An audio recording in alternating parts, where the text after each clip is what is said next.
In episode 7, we traced Brian Patrick Miller's path to Everett, Washington, where he lived in the early 2000s. It was around that time that 14-year-old Victoria Michelson was attacked on a trail. 25-year-old Melissa Ruiz Ramirez was stabbed after hitching a ride with Miller. And 37-year-old Kelly Sarston's body was found in the Pilchuck River. Miller was tried and acquitted of attacking Ruiz Ramirez. He said it was self-defense. Phoenix police believe he is Michelson's attacker, but the statute of limitations in Washington has run out, so he would not face charges in that case. And Miller was not linked to the Sarston murder, although family members still wonder. Brianna Whitney picks up the investigation from here. We don't start off with the level of violence that happened with Angela in 1992, and then 10 months later you have Melanie with some type of fantasy acts that are particular to serial killers. It looked like it was something that was created in Hollywood, a serial killer type scene. This is True Crime Arizona, The Zombie Hunter. Troy, and last name's Hillman, Hillman. This episode is one I've been waiting to record and release for months. Troy Hillman was a cold case homicide sergeant with the Phoenix Police Department. I say was because before sitting down for this interview, he retired from the police force just days prior. So this is the first time you've really been able to talk about this case at all? Yes. Is there things about the case that you've been wanting to get out there that you have not been able to talk about until now? Absolutely. Nobody has heard Troy Hillman publicly talk about this case before now. He's a major part of why Brian Patrick Miller's arrest was ever made. Because Miller's trial is still ahead of us, there are details he can't reveal yet to not put the case and trial outcome in jeopardy. But Sergeant Hillman has had a story to tell for years, and now he finally can. When did you get put onto this case, or it was part of your workload in terms of the Canal Murders and Brian Patrick Miller? So 2008, I took over the cold case squad, and we started building and figuring out what cases we had and what cases we didn't have. We decided to work case as a team, and we had talked about it after finally building this group of, again, what I consider an elite group of detectives. I came across, actually, it was a public records request on the cases, and I had the painstaking job of looking at, not too much information was released so that we could still potentially proceed with the cases. With that said, I was shocked at what had happened and the degree of violence. What I considered it was a serial killer. It just had to be, because there had to be. You don't start off doing what he did to Angela and then with Melanie about 10 months later and then just drop off. So there had to be some pre-crime and post-crime. So I think a group of detectives, we talked and we said, hey, this is the one, we want to work as a team. And that's kind of what kicked it off in the fall of 2011. Angela Brasso was decapitated in 1992. Melanie Burness was murdered in 1993. Both were killed along the Arizona Canal while riding their bikes. Hillman's team had the matching DNA from both crime scenes. Studying the case file was step one. At that point, the Canal Murders case was cold. I mean, there were really no pointed suspects at that time, right? There were maybe a couple thousand that you guys were looking at? Yeah, over the years, the amount of information that flooded in collectively, was in the range of 800 to 1,000 or more names. Are you able to describe some of what you read in those reports from the scene or the pictures you saw? I can't really talk about the scene. It was quite devastating what the perpetrator did to those two women. But yeah, I can't really get into that based on it hasn't gone through trial yet. Sure. We just know it was very gruesome. Would you say one of the more gruesome murders you've dealt with in your policing career? Absolutely. It looked like it was something that was created in Hollywood as far as a serial killer type scene. So very, very gruesome. You keep mentioning serial killer. What exactly is the definition of a serial killer? What makes somebody a serial killer, and why do you think the person who did this to Melanie and Angela is one? It's multiple victims over a period of time, but it also can isolate at one incident. I think a person that goes in and does like a school shooting can also be classified as a serial killer. But your typical serial killer does a series of murders over, but it can last decades. In my opinion, when I looked at these cases, I had the suspicion that, again, you don't start off with the level of violence that happened with Angela in 1992, and then 10 months later you have Melanie in 93 with some type of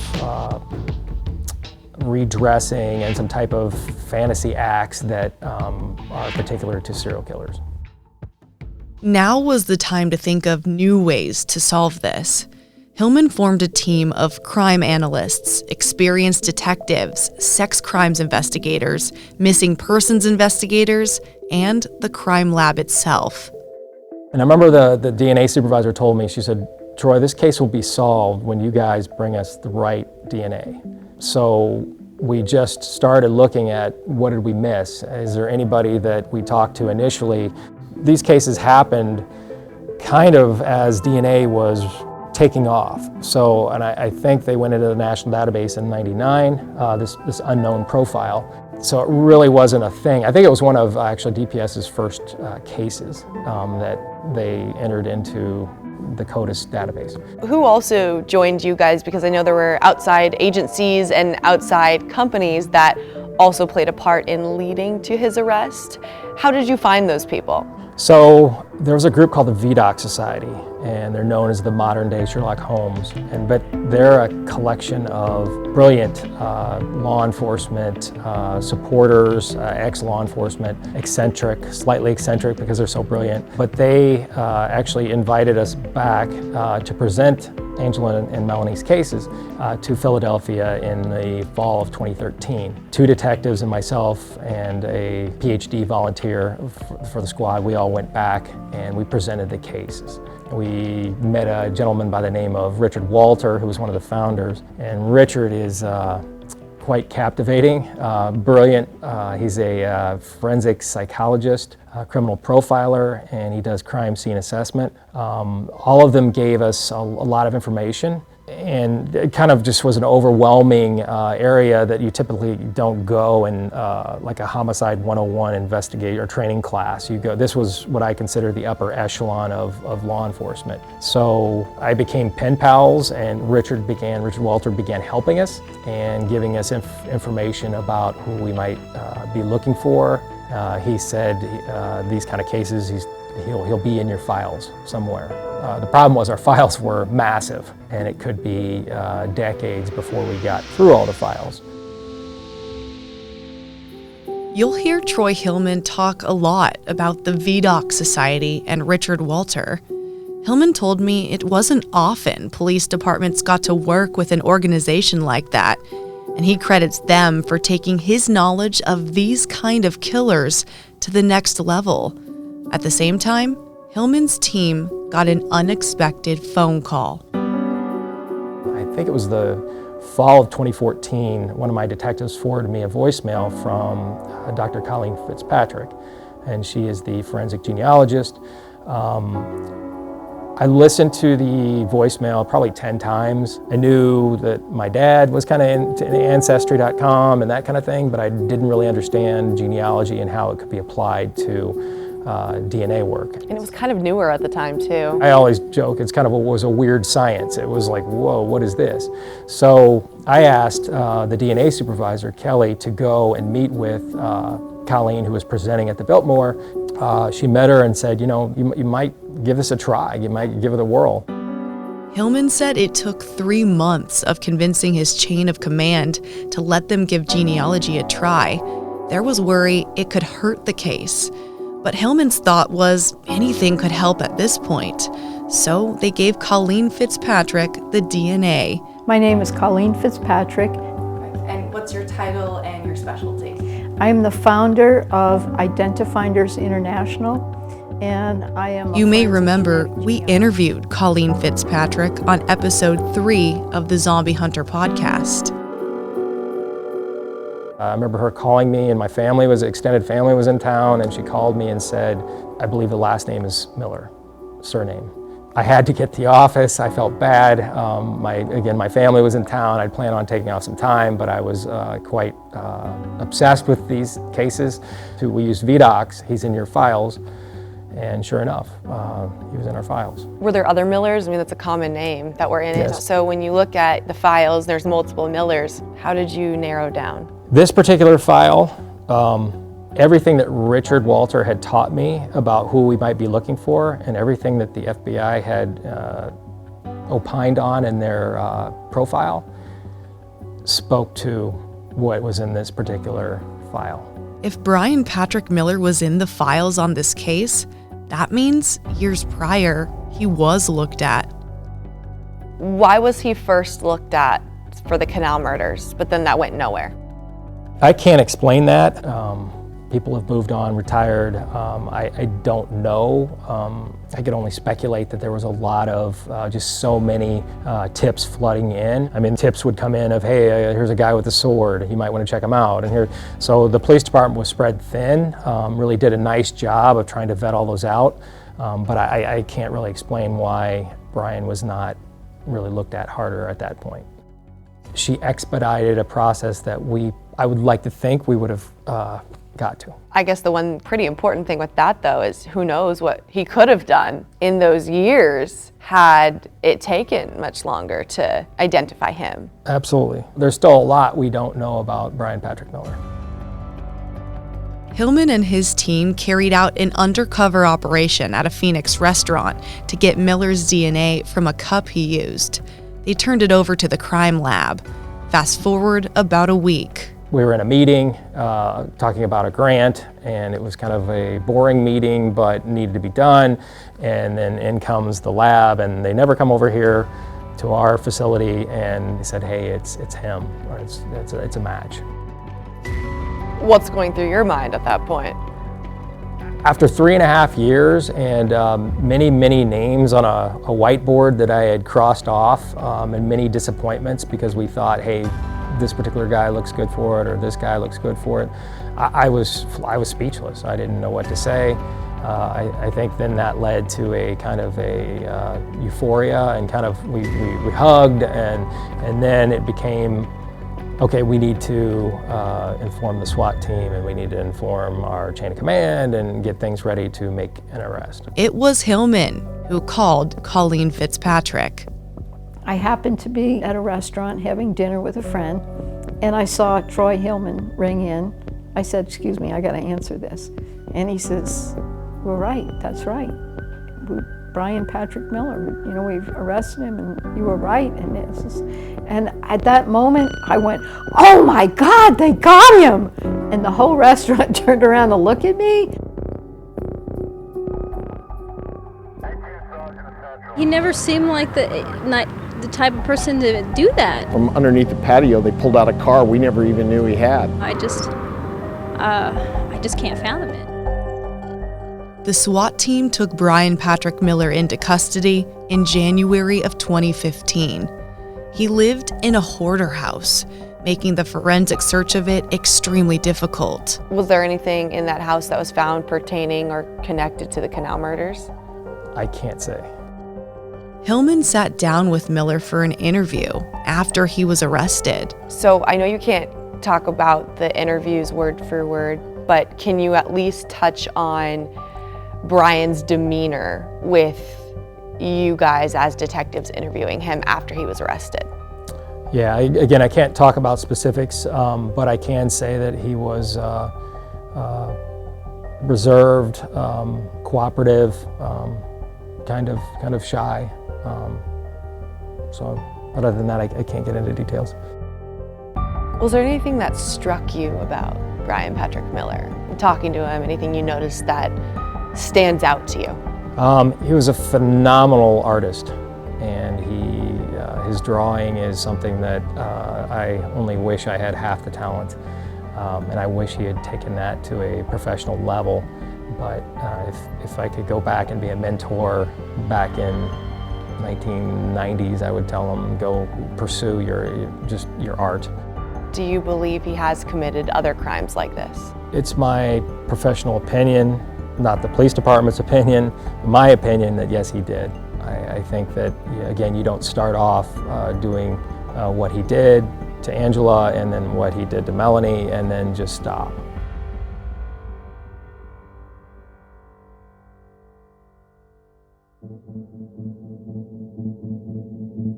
I watched her go around the corner and there were tree groves there. So she passed in between them and I saw her in that moment, and then that was the last time I saw her. In episode 4, we interviewed Kristen Dennis. Her big sister, 13-year-old Brandy Myers, went missing in 1992 while collecting money for a school book drive. When Brian Patrick Miller was arrested, his ex-wife Amy came forward to detectives that he had admitted he killed a little girl selling things at his store years ago, then cut up her body and got rid of it in the trash that went to the landfill. Miller lived on the same street Brandy Myers disappeared from.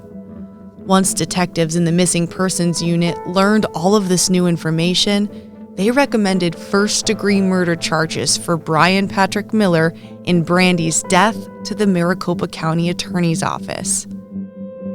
He's being looked at, and the Phoenix Police Department recommended first-degree murder charges for Brian for Brandy's murder, or presumed murder and disappearance. How did you feel when the Maricopa County Attorney's Office declined to prosecute Brian for her death?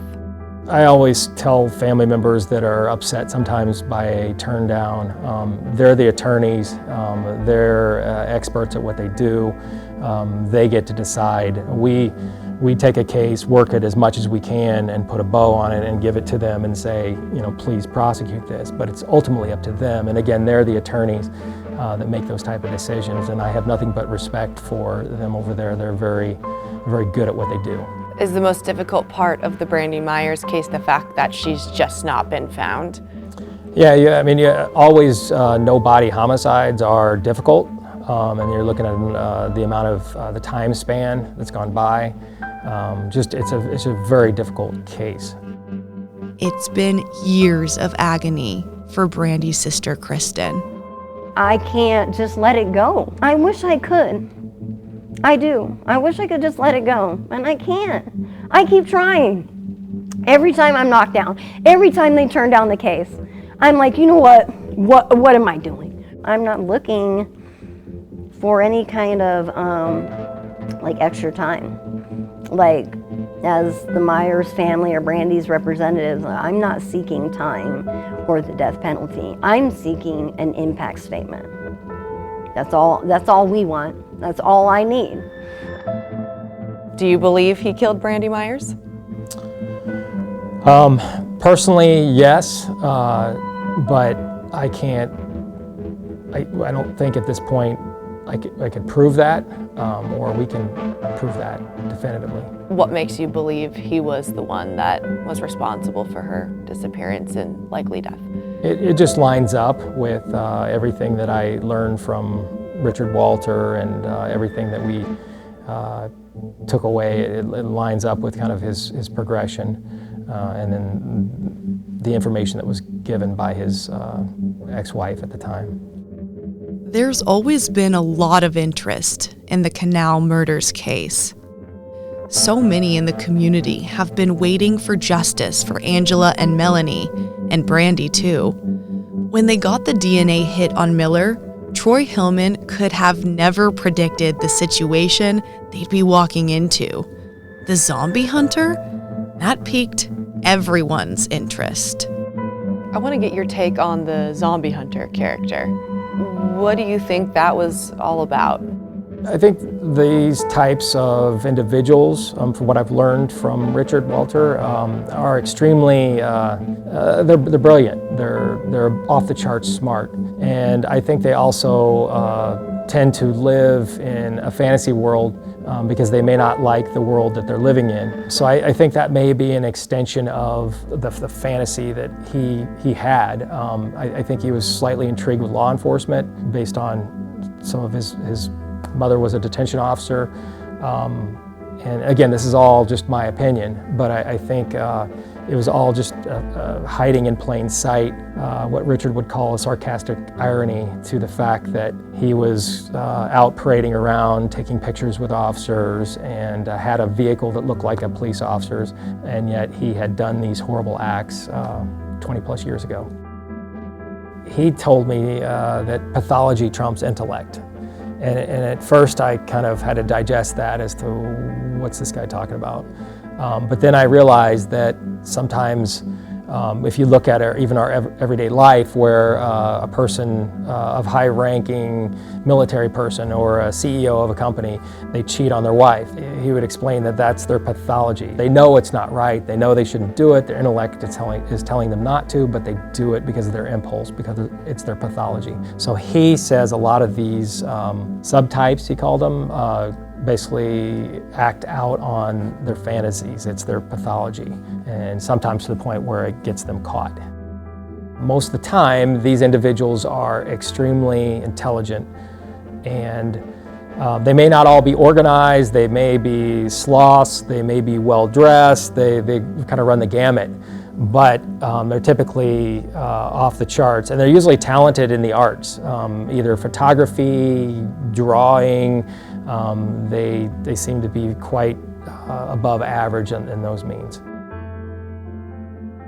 I think we had built the case before we knew he was the zombie hunter, and that just made it a lot more interesting for sure. Did you expect something like that? Not that in particular, no. Do you think there are more victims that we don't even know about yet? Potentially, I believe that there could be.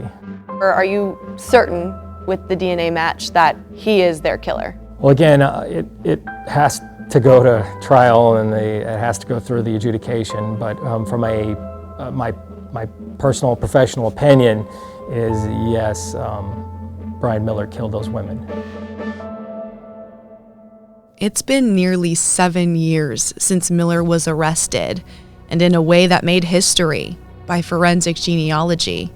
So many people are anxiously waiting for this trial to begin. The trial has been delayed quite a bit for the Canal Murders. Is that frustrating, or is it comforting in that you think it's because they're going to get this right and they're hoping for a conviction? I can only imagine it's frustrating for the family who's kind of waiting for justice. Ultimately, that's what we want. We can't bring those girls back, but we can give them justice. And I think the longer this goes on, the more it lingers, and there needs to be some type of decision. The secondary kind of point from a frustration level from as the kind of the team leader on the cold case side is this is an excellent story about cold case detectives, about why it's important, why it shouldn't be defunded, why we need talented investigators that just stay on point looking at these older cases. We had a lot of doubters, both inside and outside the department, that told us he's been in the system since the late 90s, he would have hit, there's no way, he's dead, move on, you guys are never gonna solve it. And it was a collection of this group, and we said we're never going to give up, and we're going to try things outside the box. Basically, we tried the VDOC Society, and that was great to have a mentor like Richard Walter. And then we also had Colleen Fitzpatrick, who helped us with genealogy. And truth be told, we were, I think, one of the first agencies in the country to use it then in late 2014. And not that, again, I want to get in a match of who used it first, but when I hear that I think it was California used it first on Golden State Killer, we were groundbreaking, and I think Dr. Fitzpatrick brought that up, that we were the first to really use genealogy. So it's important to think outside the box and use different tools. There's still a lot Troy Hillman can't discuss ahead of the trial, so this is just part 1 of the interview with him. There will be a tell-all part 2 with him after the trial is over. The case and arrest was such a success for this team that it inspired Troy Hillman to add another soon-to-be title to his resume: author. You're planning to write a book about this case. Why this case? Once it's adjudicated, I think that's important. I'm not going to do anything with the book before that. My take on it is I look at cold case squads around the country, and I've had fielded calls, and a lot of them are kind of fledgling. They don't know what to do, how to go about it. It's something that's just kind of that closet for most police departments. It's just like, oh, we've got all these old cases and we really don't know what to do with them and how to staff it. And I think that we came up with a really good formula for how to review cases, how to build a squad, how to pull in talented detectives, how to think outside the box. And I'm just proud of this journey that we went on to ultimately find Mr. Miller.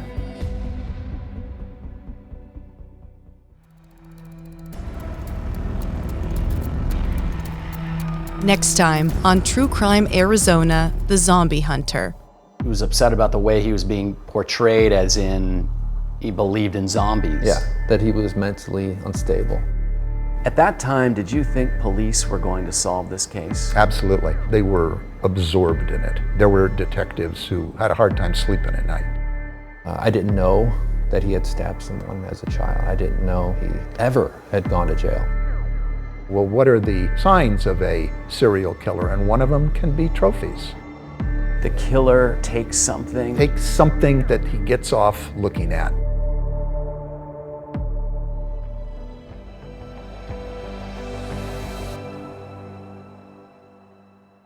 True Crime Arizona, The Zombie Hunter is hosted by me, Brianna Whitney. And me, Morgan Lowe. Sergio Hernandez is the producer. It's a production of Arizona's Family, CBS 5, 3TV, and azfamily.com in Phoenix, Arizona.